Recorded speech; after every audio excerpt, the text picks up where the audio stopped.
What's up, guys? Welcome back to the channel. We're taking a look at Clair Obscur Expedition 33, a demo here running on Steam and the Steam Deck. I'll be checking this out on all the handheld devices, but I was starting here, and huge thanks to Sandfall, the studio, for getting me access and allowing me to play the demo here early on Steam. I'm having a blast with the game. It's definitely one of my most anticipated titles this year, but it is a little tough to run on the Steam Deck right now. We're at 800p, of course, with all the post-processing disabled, low settings with medium textures and anti-aliasing, and 70% on that resolution scale, just to give us a little bit of help and edge here. And we'll go through a couple of different areas and look at performance. While a lot of it might be a little janky and kind of unplayable, some of it shows me that there's definitely potential for some playable stuff here. And moving around your initial camp and menus and stuff, you're going to see those dips down under 30 into the 20s, but it does recover quite quickly, and I would imagine, you know, that could get fixed up as well. This is a demo, and very early on, the game doesn't come out on Steam for almost 2 more months, a month and a half, and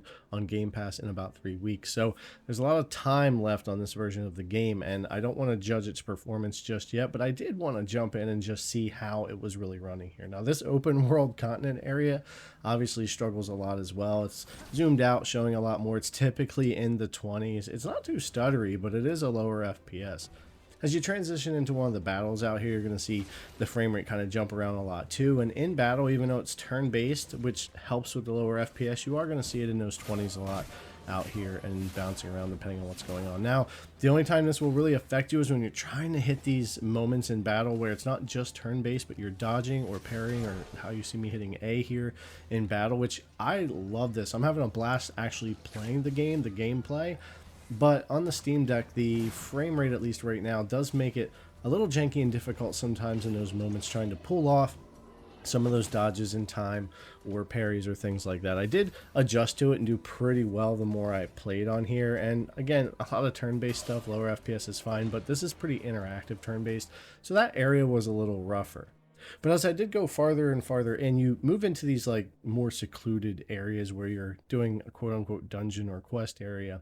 And these are where you're zoomed in on your characters that you're going to be changing in between and playing through there. Now, this is a lot of fun as well, and combat's the same and all that. You'll see that. But in this particular area, performance obviously a lot better, even though it does still have those skips in it. It's generally almost 10 FPS or so higher than what we were getting out in the other continent area, where you're really zoomed out and exploring and traveling your way around to the different map areas that you're going to enter like this.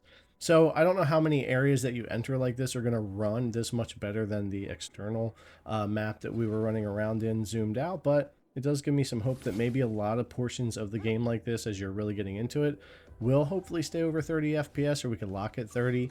But again, it's super early days on this right now, so I don't want to judge all the performance just yet. But I do realize that this game, just from even the trailers I saw earlier, I knew might struggle on the Steam Deck. So we'll just have to see how this works out when the game actually gets to launch. But it's pretty interesting to check out its performance now and see how it's doing here in the early days.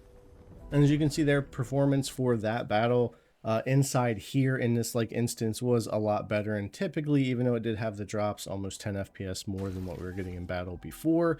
And I jumped into quite a few of these inside of here in different areas just to see how it would go. And I would call most of this, you know, for this type of game, even with the interactive parts, quite playable. Where it was really questionable was more in the beginning, where we really saw that consistent 20 to 28 FPS battle we were in earlier. So again, I think it's just really going to depend on where you're at in this game, but also early days, demo, a lot could change. So I don't want to get too deep into it, but I did want to take an early look. Definitely anticipating this game a lot, having a blast in the demo so far. I really like what they've done with the combat here, and hopefully for lower powered devices like this, maybe it'll get a lot more playable and have more features for the graphics by the time it comes out. But we'll see, and I'll definitely be covering it at full launch, and I'll be covering this demo in more videos for more devices. So as always, guys, thanks a lot for coming and check out the video. I really appreciate it, and I'll see you in the next one.